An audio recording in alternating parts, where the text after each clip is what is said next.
जे राज्यातील गुन्हेगारीच्या घटना दिवसेंदिवस वाढताना दिसून येत आहेत, त्यातच चोरी आणि पैशांसाठी मारहाणीच्या घटना घडत आहेत. आता लातूर जिल्ह्यातून धक्कादायक घटना समोर आली आहे. लातूर जिल्ह्यात कायदा सुव्यवस्था चांगली असल्याचा दावा होत असताना चाकूर तालुक्यात धक्कादायक घटना घडली आहे.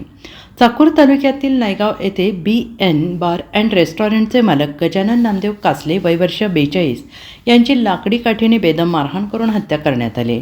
उमरगा रोडवरील बारमध्ये काल रात्री उशिरा ही घटना घडली. या थरारक हत्याकांडाच्या घटनेनं उमरग्यातील हॉटेल व्यावसायिकांनी संताप व्यक्त केला आहे. या प्रकरणी पोलिसांकडून मारेकऱ्यांचा शोध घेतला जातो आहे.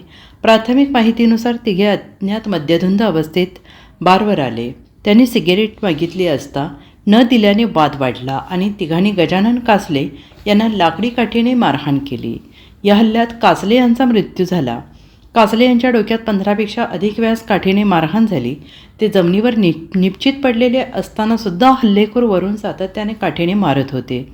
या थरारक घटनेचा सगळा घटनाक्रम CCTVत कैद झालेला आहे. मात्र हा प्रकार केवळ क्षुल्लक वादातून झालेला नसून दरोड्याच्या उद्देशाने ही घटना घडल्याची चर्चा उमरग्यात सुरू आहे.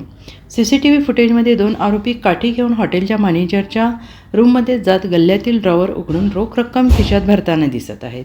त्यावेळी रात्रीचे 11:50 झालेली होती. या हल्ल्यात बारमधील कर्मचारी अजय भरत मोरे राहणार अजनी तालुका अहमदपूर हे जखमी झाले. तिघे आरोपी मोटारसायकलवरून आल्याचं CCTV स्पष्ट झाले. दरम्यान घटनेची माहिती मिळताच वरिष्ठ पोलीस अधिकाऱ्याने घटनास्थळी भेट दिली.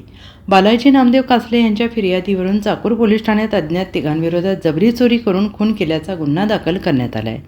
हा प्रकार सहज घडलेला आहे की दरोड्याचा आहे याचा तपास पोलीस करत आहेत. मात्र या घटनेनं परिसरातील हॉटेल व्यावसायिकांमध्ये भीतीचं वातावरण निर्माण झालं आहे. Bureau report SBN Marathi, Latur.